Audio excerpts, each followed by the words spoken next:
Batman Boxing Talk back again. Canelo did a sit down before the Triple G fight, and he was saying how Triple G, pretty much, regardless of what he do at this point, he pretty much does nothing for Canelo. He does nothing for his career, you know, regardless of him geeking for this bell. I know, man. I was like, God damn, we've been taking for 10 minutes. He's in there with the phone. Ding, ding, ding. So he was saying how Canelo was saying how Triple G, he don't really want to fight him no more, unless he said at this point it's just business. If the business part of it is good, excuse me, ladies and gentlemen, then it would make sense, you know, for him to fight him. But at this point, regardless of whether he get a belt or not, he don't want to fight Triple G no more. And I think he said that Andre was a boring fight, and if he fights Andre, 9 times out of 10 he's going to get blamed for the fight being boring. I mean, what's your take on that? My take is this. I totally agree on one end, because he has fought Triple G 2 times, and in Canelo's mind, he's won both times. Yeah. So therefore, why would I fight you again? You had 24 rounds to do what you were supposed to do, and you haven't fought anybody in order to really, you know, to put you back in position. You've been fighting, you know, like kind of like journeyman boxers to try to just stay active and stay not get defeated. Right. In order to get another Canelo fight, in hopes of getting that. Now, I mean, I understand that you like damn near 40 years old, but I mean, look, the man already fought you twice, so he doesn't need to fight you again. The Andre thing, now I don't like the fact that he said Andre is boring, and you know, and that's the reason why. But if he's saying that's where he hasn't fought him yet, and a previous video that we talked about that ties in great with what you said, Brandon, you got to understand, people. We was talking about Earl Spence. Business first. I was saying though, you know, I mean, the business part of it is that boxers should do what's best for them first, because if they're injured and broke after boxing because something happens in their careers cut short, we as the fans, we cheer him and say they were a great fighter, but if he ain't got 2 dimes to rub together, what does that really do for him? But on the Andre thing, and Brandon has a great thing about that, because my argument was always this: well, what does he do for you? He's a champion, the WBO champion, in your division that you said you wanted to be undisputed. And Brandon brought up a great thing that I never even thought about. Brandon, tell me what you see. Well, I'm trying to remember how I said it, but but I think Canelo was in talks with, at this point in time, he was the WBA, the WBC, and the IBF champion. Andre was the WBO, so he only needed Andre's belt to become undisputed. So in the midst of being in talks with Andre, the IBF comes up with, you got to fight Derenchenko, or you got to negotiate the fight by this amount of time. So at this point, it doesn't make sense to fight Andre for a WBO belt if you're about to lose the IBF belt as well. On top of that, the WBC is trying to please Charlo and Canelo, and ends up making him a franchise champion, so that Charlo no longer has to complain about being a mandatory for Canelo. So now at this point, you've lost 2 belts. So now you only have 1 belt. So now it's like, now I got to go through to pick up belts that I already had against people who really don't do nothing for my career, when I can go and take a bigger challenge and fight a Kovalev and win a belt at a 3rd weight division and hold 3 belts simultaneously at the same time.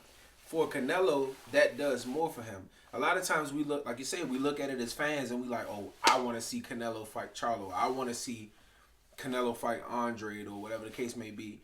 But at the end of the day, Canelo is looking at it from a Canelo standpoint. That franchise, that WBC franchise belt, because I remember Floyd had the WBC super belt. WBA super belt. But he could lose that. Let's be clear. So Canelo can't lose this franchise. He can lose it. It just don't transfer to the next fighter. So if he loses to somebody in a WBC sanctioned bout, he's no longer the franchise champion. Oh, is that they true? just not the franchise champion. Oh, okay. Okay, so it just doesn't. So transfer. he can lose it. Oh, it's just not transferable. So he's just not transferable. Right. Okay. But What Floyd's belt was transferable. Floyd's belt was transferable. Yeah.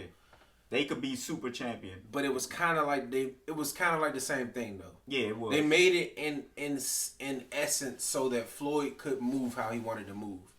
They gave him the ability to not have mandatories so that he can create events. Yeah. Exactly. You know, like Floyd was to the point where he was trying to create events, and I think Canelo has reached that same level. Not only that, the WBC tried to strip into Canelo once before, and it didn't roll over well for them the last time they did it. And like you said, when you at the point where you make the most money in the sport, who wouldn't want 3% of 33 million? Yeah, I was just about to say so that. it's like that's why those dudes are gonna do what they can to compensate or to make Canelo happy, just like the WBC and the WBA allowed Floyd to carry around a middleweight title that he never really defended. I mean, a super welterweight title that he never really defended because he was Floyd Mayweather. And that translates to different sports as well. LeBron James gets away with stuff that Bradley Beal can't get away with. You know what I'm saying? And that Tom Brady will be able to get away with certain stuff that the next regular guy can't. You know what I'm saying? And not to say it like that, but that's with everything. Even when I was a player in high school, I got away with a lot more stuff than the average person could because of the status.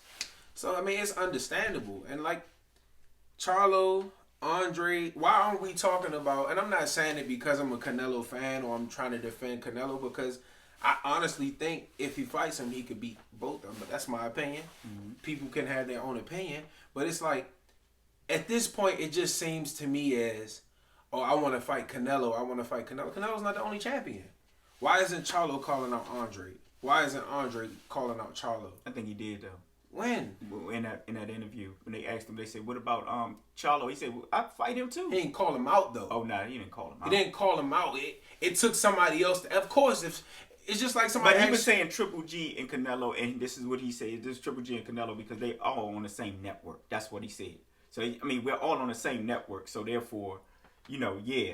I mean, it's no, like you said, yeah, I'll fight him too. He over there, but I'll fight him too. He can get it too. But he was talking about the two people on the network. They all fight for the zone. So if that's the case, then why we talking about Charlo and Canelo and they're not on the same? You know what? I don't know what they're talking about. Let me say something. Let me throw a wrench because in we this. want to see. Okay, as a way. I'm gonna throw a wrench in this because we know Andre, we know Charlo.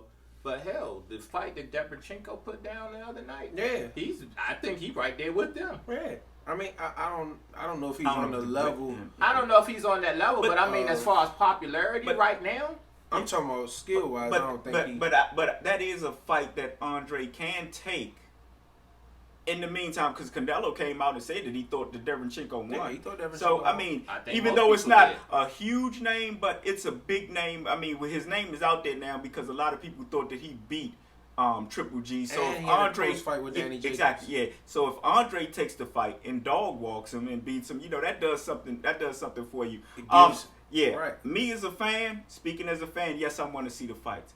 Yeah, I don't like when they put quote unquote when people are great great boxers, Or like defensive minded. They call them born fighters. I don't like that. But I do understand, from a business standpoint, y'all can say they protecting Canelo, but trust me, when that franchise tag is all about business. If Canelo was only making $3 million a fight, and Andre was doing $10 million a fight, trust me, he would have just got stripped, and that would have been it. They wouldn't have offered him anything. But like you said, in order to keep getting that money on $36 million, or $33 million, or $33 million, or whatever, whatever it is, that 3% is a hell of a lot bigger. Yeah, that's what they did with Floyd. They doing it with Canelo. He is the biggest star in boxing at this time. I mean, I don't think that's disputable. I mean, you could have argued maybe Anthony Joshua, but now his stock. That's why I said right now, because his stock has come down. I don't think Wilder is as big as Canelo, but I think he's growing. I also think Errol Spence is they trending coming up. Those two coming. But Wilder's there already, but I'm just saying. Yeah, well, people just need to get on. And if he knock out, like I said, if he knock, I think Wilder has the ability to surpass him because of the excitement level of his fights. I don't think he's there yet. I don't think Wilder has made 33 million. That's what I'm saying though. Why? Why isn't he there yet? Yeah, I was gonna say why, man? Because this the average fan just really started the casual fan just really got a hold of Wilder when the Till This Day thing came out. Yeah. When Till This Day went viral, that's when the casual fan noticed who Wilder was. Us as boxing fans, of course, we knew Wilder from Malik Scott and Berman Stavern I called you one day. I think when he was still in his teens, as far as fights, and I said this kid Wilder look like he gonna be something. But the thing is, the average person will say he can't fight. Yeah, they're gonna say that. But I'm gonna tell you this. Look, Alan, let's take it back. And this is something that you always talk about, Brandon. But take it back, Alan. Let's just displace Wilder right now and put him back there with Tyson. Of course, Tyson's, what he was doing in the skill set and everything. But 40 knockouts. 41 fights, 39 knockouts. Actually, 40 knockouts because Tyson Fury got reprieved by the referee. But we're going to call it that. I think he got 40 knockouts anyway. Yeah. I think he got 42 fights. Oh, it's 42? 41 wins, 1 draw, 40 knockouts. Okay, if that's the case. Look, 40 knockouts and 42 fights. Think about that back then. He'd have been huge. He's a heavyweight. He's the heavyweight champion. Oh, no. Boxing was bigger. And that's what I'm saying. So what in the world? Even now, like you said, look, Floyd brought it to the smaller guys, but this dude has 40 knockouts.